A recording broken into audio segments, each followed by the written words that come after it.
असमंजस में जो कांग्रेस है और जो कमान पर असमंजस है, इसी विषय पर हम आज की चर्चा को खास बनाएंगे। और इसी पर आज हमारे साथ खास मेहमान जुड़ चुके हैं। हमारे साथ डॉक्टर अनिल निगम हैं, जो आईआईएमटी नोएडा से डीन भी हैं वहाँ पर, और वरिष्ठ पत्रकार हैं। कैसे देखते हैं आप जिस तरह की कांग्रेस के अंदर, आप ये देखिए कि पूरा देश जहां विपक्ष की एक जो आवाज़ है उसे देखना चाहता है, ऐसे में विपक्ष जो है अपने ही झगड़ों में उलझा हुआ है।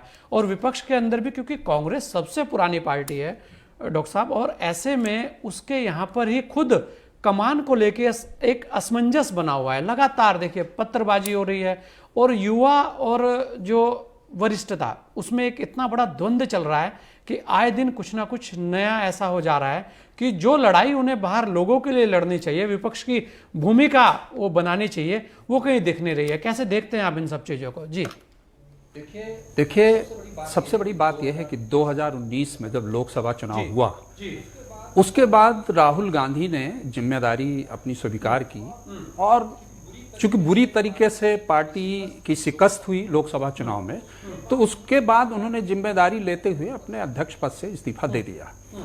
अब पार्टी के नेताओं ने जो है सोनिया गांधी जी को इंटरिम अध्यक्ष उसका बना दिया। अब पूरे एक साल तक ये पता है, पार्टी के लोगों को पता है, पार्टी के नेताओं को पता है कि साहब उनकी तबीयत ठीक नहीं है, वो अस्वस्थ रहती हैं, वो फुल टाइम नहीं दे सकती हैं पार्टी को। इसके बावजूद पार्टी के नेतृत्व ने उस पर विचार ही नहीं किया कि ऐसा करना चाहिए।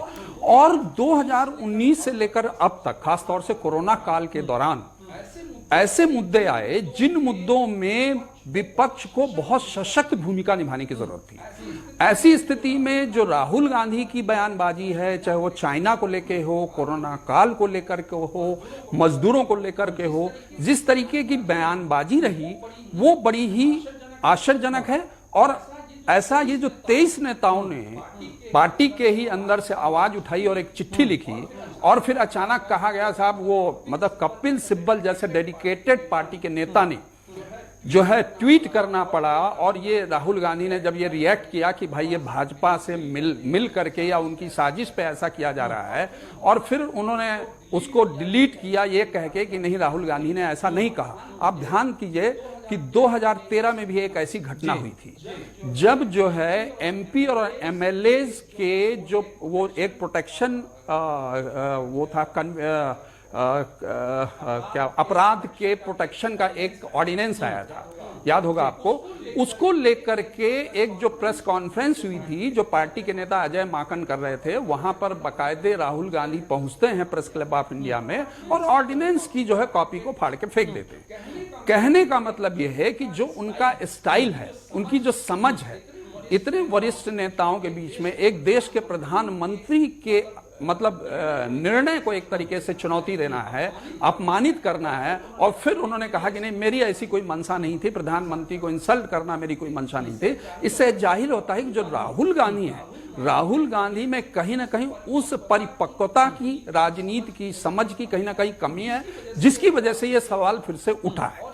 और ये यदि नेताओं ने उठाया है तो उसको पूरे पार्टी नेतृत्व को, पूरे पार्टी के वरिष्ठ नेताओं को इस पे मंथन करना चाहिए, और मंथन करने के बाद ये कहीं ना कहीं ये विचार करना चाहिए कि आखिरकार आगे नेतृत्व किसके पास। बिल्कुल, कुछ ऐसे निर्णय जो कठोर निर्णय हैं वो कहीं भी अभी तक कांग्रेस में दिखे नहीं है। संगठन को लेकर लगातार ये कहा जा रहा था कि अब तो कुछ लोगों को घर बैठा देना चाहिए, लेकिन उसे लेकर कुछ नहीं होता। तो ऐसे में जो युवा है उसकी अपनी एक लाइन है कि आखिर हमें जगह कहां मिले, क्योंकि अगर सामने जो पहली बेंच पे जब खाली नहीं होगी और लगातार वो बेंच घेरे रखेगी, तो कैसे नए लोग आएंगे और कैसे नए निर्णय होंगे, ये भी एक बड़ा सवाल है। और शायद यही एक ऐसा कारण है कि कांग्रेस में जो अंतर्युद्ध है, जो आपसी कलह है, वो बढ़ती जा रही है। जी अनिल निगम साहब।